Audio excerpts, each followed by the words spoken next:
c'est Malamine Singate Mané, arbitre fédéral, arbitre d'élite à la Soukra de Goudam, mais également à la CRA de Sédhiou. Par ailleurs, instructeur technique et physique et technique de la Soukra de Goudam, en même temps de la CRA de Sédhiou.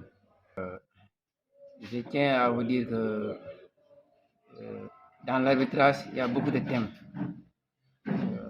Il y a la faute tactique, ce que nous appelons la faute tactique, le hors-jeu, les incidents dans la surface de réparation, positionnement et lecture du jeu. Il y a la main, il y a les checks, c'est-à-dire les duels. Donc, voilà l'aspect thématique de l'arbitrage. Voilà.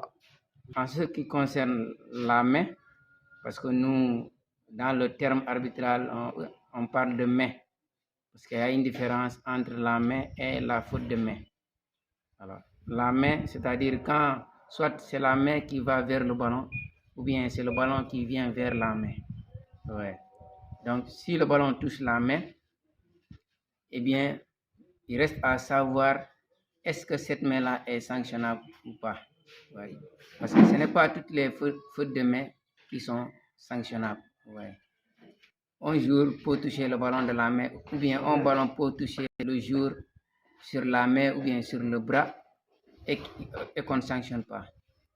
Voilà. Donc, les arbitres, ils ont toutes ces informations par rapport à la faute de main sanctionnable et à la faute de main non sanctionnable.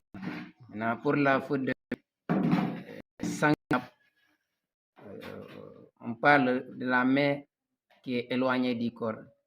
Si votre main est éloignée du corps, ça veut dire que votre main n'est plus dans une position naturelle. Donc, si la main est éloignée du corps, si un ballon touche cette main-là, on sanctionne. La main au-dessus de l'épaule, également, c'est une main sanctionnable. Ouais. La main qui va vers le ballon est une main sanctionnable. La main qui coupe, par exemple, la trajectoire du ballon est une main sanctionnable. Ouais. La main qui ne vous sert pas de support, c'est-à-dire que vous êtes complètement à terre et le ballon et que votre main est dans une position verticale ou latérale, si je peux le dire ainsi. Si le ballon vient toucher cette main-là, c'est une main sanctionnable, même si vous êtes par terre. Parce que très souvent, on entend le public dire que non, le joueur est par terre, donc on ne doit pas sanctionner cette main. Non, non, non. Tel n'est pas le cas. L'arbitre va voir est-ce que la main est dans une position verticale. Bien vrai que le joueur est par terre, mais on va voir si la main est dans une position verticale ou latérale. Si le ballon touche cette main-là, elle est sanctionnable. Ouais.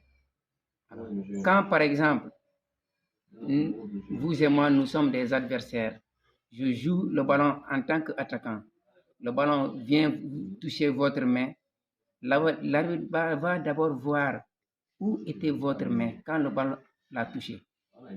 Si la main est dans une position naturelle, et bien entendu, la main ne sera pas sanctionnable. Mais si la main n'était pas dans une position naturelle, après le ballon joué par l'attaquant, on va vous sanctionner de cette faute de main parce que nous sommes des adversaires. Je reprends. J'ai dit, si par exemple nous sommes des adversaires, je suis l'attaquant, vous êtes le défenseur. Je joue par exemple de la tête et après le ballon tombe sur votre main. Si votre main n'est pas dans une position naturelle, si votre main est éloignée du corps, on va sanctionner cette faute de main. Voilà en quelque sorte. Si je touche le ballon délibérément de la main, c'est une main sanctionnable. Voilà en quelque sorte les fautes de main sanctionnables. D'arriver au cas, on va souligner les fautes de main non sanctionnables pour ensuite venir au carton. Maintenant, pour les fautes de main non sanctionnables, si la main est proche du corps, c'est-à-dire si la main est dans une position naturelle, si le ballon touche, on ne sanctionne pas parce que c'est une main naturelle. Si la main me sert de support, c'est-à-dire mes supports, cela veut dire quoi? Cela veut dire si je suis par terre et que ma main est positionnée entre mon corps et le sol, Et cette main-là me sert de support pour ne pas se blesser. Ouais. Donc, si le ballon vient toucher cette main-là, on ne va pas sanctionner. Parce que la main-là me sert de support en cas de chute pour ne pas se blesser. Et avant d'arriver au sol, par exemple, ou bien en se relevant, si le ballon touche la main, on ne sanctionne pas. Toujours, on considère que c'est le support. Ouais. Si je joue, par exemple, de la tête et après le ballon tombe sur ma main, on ne sanctionne pas. C'est ce que nous appelons mouvement justifié de la main. Si par exemple je joue du pied et après le ballon touche la main, on ne sanctionne pas, mouvement justifié. Si par exemple nous sommes des coéquipiers, je joue et après le ballon vous touche, quelle que soit votre position de méduler, on ne sanctionne pas parce que nous sommes des coéquipiers. Vous n'avez aucun intérêt à jouer le ballon ou bien à toucher le ballon délibérément de votre main alors que nous partageons la même équipe. Ouais. Si par exemple par terre, si la main qui ne vous sert pas de support, par exemple, qui touche le ballon, là on va sanctionner. L'autre main est positionnée entre le corps et le sol. Mais l'autre main là qui n'est pas positionnée entre le corps et le sol, qui est en l'air, si le ballon touche cette main là, on va sanctionner parce que c'est une main qui ne vous sert pas de support. Ouais.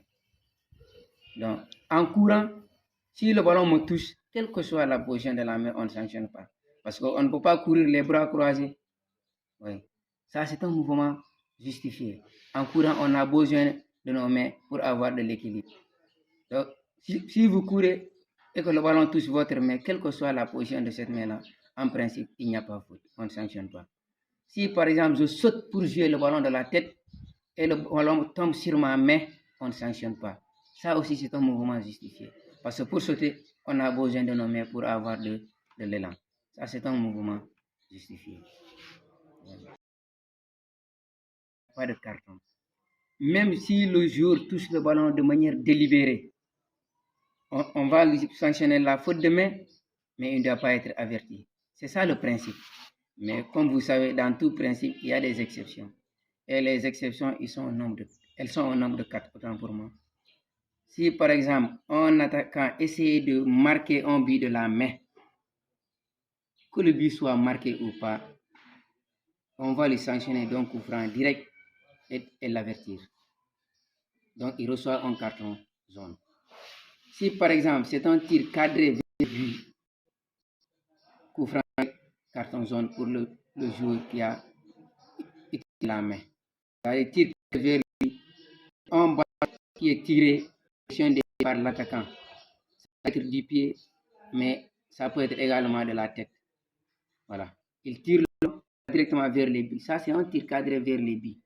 Si un défenseur met ça là-bas, on les sanctionne direct et donc carton jaune. Si c'est dans la surface de réparation, et bien entendu, penalty plus carton jaune. Maintenant, si le défenseur essaie de stopper une attaque qui promet vers les buts, coup franc direct, carton jaune. Il sait que le ballon là, si ça lui dépasse, le danger est là. Donc, il va essayer de stopper ce ballon là, ce que nous appelons stopper une attaque qui promet vers les buts adverses. Donc, si le défenseur le fait, coup franc direct, carton jaune pour lui. Maintenant, si le défenseur empêche un but d'être marqué, la penalty plus carton rouge. N'eût été la main du défenseur, ici, tout le monde sait que le ballon va entrer. Que ce soit le public, les arbitres, tout le monde. N'eût été la main du défenseur, le ballon là allait entrer dans les buts. Donc, si le défenseur empêche ce ballon-là d'entrer dans les buts par ses mains, penalty, carton rouge. Donc, en résumé, nous avons dans les 3 exceptions, le joueur fautif, il reçoit un carton jaune, un avertissement. Oui. La 4e exception, c'est que quand il empêche un but d'être marqué de la main, on va siffler un penalty et lui donner un carton rouge. Mais sinon, le principe pour la faute de main, si le joueur en jouant délibérément de la main Il n'a pas essayé de marquer un but de la main. Il n'a pas stoppé une attaque qui promet vers le but. Il n'a pas stoppé un tir cadré vers le but. Si ce n'est pas un tir cadré vers le but, s'il n'a pas empêché un but d'être marqué, on va seulement siffler la faute. Mais on ne va pas lui donner de carton.